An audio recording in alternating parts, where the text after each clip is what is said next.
تو FIA ہمارا نقصان پہنچا رہی ہے ہمیں کہ ہمارے کیسز تاکہ ہمارے ڈونرز بھاگ جائیں. اس کے علاوہ انہوں نے صحافیوں سے کیا کیا؟ جب سے یہ آئے ہیں جنرل فیصل میجر جنرل، جو صحافیوں سے کیا یہ پاکستان. مشرف کے مارشل لاء مجھے یاد ہے، مجھے اس نے جیل میں ڈالا، لیکن مشرف کا مارشل لاء لبرل تھا. اس کے مقابلے میں جو آج کل ہو رہا ہے، جو صحافیوں سے ہو رہا ہے، جو عمران ریاض اس کو پکڑ کے جیل میں ریاض امیر اس کو مار پڑوائی، ذلیل کروایا، سمیع ابراہیم سینئر ریسپیکٹڈ لوگ، اس کو غلام حسین چودھری تقریباً 80 سال کا، اس کو پکڑ کے جیل میں ڈال دیا. اور جو ارشد شریف سے کیا، یعنی یہ قوم کبھی معاف ہی نہیں کرے گی ان لوگوں کو جنہوں نے ارشد شریف میری نظر میں پاکستان کا نمبر 1 انویسٹیگیٹو جرنلسٹ تھا اور نمبر 1 کریڈیبلٹی تھی. سب کو پتا تھا کہ یہ بکتا نہیں، سب کو پتا تھا اس کا خوف کسی سے نہیں. اس سے جو کیا ہے ملک سے باہر مجھے پتا ہے اس کے پیچھے کون پڑا ہوا تھا. ارشد شریف کے گھر والوں کو پتا ہے کہ کون پڑا ہوا تھا اس کے پیچھے، صحافیوں کو پتا ہے کہ کون اس کے پیچھے پڑا ہوا تھا کہ کیوں اس کو ملک چھوڑ کے جانا پڑا، اور پھر کیوں دبئی سے آگے جانا پڑا اس کو. سب کو پتا ہے کہ کون پیچھے پڑا ہوا تھا اس کے. اور جو اس کی شہادت ہوئی، یہ اس ملک کی تاریخ کا میں سمجھتا ہوں افسوسناک موڑ ہے کہ جتنی صحافت اوپر چلی جاتی ہے معاشرے کو لفٹ کر دیتی ہے، معاشرے کے ویلیوز لفٹ کر دیتی ہے، معاشرے کو امر بالمعروف پہ لگا دیتی ہے. یہ صحافیوں کا کام ہوتا ہے موریلٹی معاشرے کی ریز کرے. اور جدھر کون آج کل فیورٹس بنے ہوئے، لفافے، جو ضمیر بیچنے والے صحافی جن کی کریڈیبلٹی کوئی نہیں ہے. آپ صرف یہ دیکھ لیں کہ کن لوگوں کی آج ویورشپ اوپر ہے اور کن کی نیچے ہے، آپ کو پتا چل جائے گا عوام کدھر کھڑی. عوام بیوقوف نہیں ہے. یہ جو عوام آپ کو بار بار میسیجز بتا رہی ہے کہ وہ ایک ابراہیم لنکن کی سینگ ہے کہ you can't fool all the people all the time. تھوڑا وقت سب کو پاگل بنا سکتے، سارا وقت کبھی کوئی انسان نہیں، معاشرہ پاگل نہیں بن سکتا. تو لوگوں کو پتہ ہے کیا ہو رہا ہے اور لوگ بتا رہے ہیں. پھر الیکشن ہوا، بائی الیکشن ہوا ہمارا 9 سیٹوں میں میں کھڑا ہوا صرف ایک پوائنٹ بتانے کے لیے کہ عوام کدھر کھڑی. 9 سیٹوں میں سے 8 جیتا. یہ ورلڈ ریکارڈ ہے، دنیا میں کبھی ایک پارلیمنٹرین 12 سیٹیں نہیں ایک اسمبلی میں جیتا.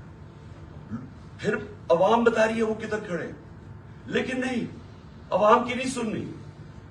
کسی طرح عمران خان کو ڈسکوالیفائی کرو، کسی طرح اس کے اوپر کیسز بناؤ، کسی طرح اس کو گندا کرو، اس کے اوپر مڈ سلنگنگ کرواؤ، اس کو ثابت کرو کہ جناب یہ بھی باقیوں کی طرح ہے، اور یہ ثابت کرو کہ جناب یہاں پالیٹیشنز یہ تو سارے ایک ہی طرح کے ہیں اور جو بھی فیصلہ ہوگا وہ پیچھے بیٹھ کے ہینڈلز کریں گے. لیکن جب انہوں نے دیکھا جلسے ریکارڈ، میں پتہ نہیں 60-70 کتنے جلسے کر بیٹھا ہوں، میں نے کبھی پاکستانی قوم کو ایسے نہیں نکلتے دیکھا. الیکشن ریزلٹس آپ کے سامنے. انہوں نے فیصلہ کیا، اور فیصلہ پہلے کیا مجھے مروانے کا. 4 لوگوں نے بند کمرے میں فیصلہ کیا مجھے مروانے کا. میں ٹی وی پہ جا کے لوگوں کو بتایا کہ انہوں نے فیصلہ کیا. میں نے ویڈیو بنائی، 4 لوگوں کے نام میں نے دیے، میں نے ویڈیو باہر رکھی ہوئی کہ اگر مجھے کچھ ہوا یہ ویڈیو ریلیز کریں گے، تاکہ یہ 4 لوگ یہ نہ ہو کہ یہاں ہمیشہ کوئی مر جاتا ہے تو اس کا کوئی پوچھتا نہیں ہے بعد میں. تو میں کہا تاکہ قوم دنیا کو پتا ہو، میرے ملک کو پتا ہو کہ کس نے یہ کیا. اس کے بعد یہ فیصلہ، یہ بند کمروں میں کس کو اب کسی طرح عمران خان کو مارو.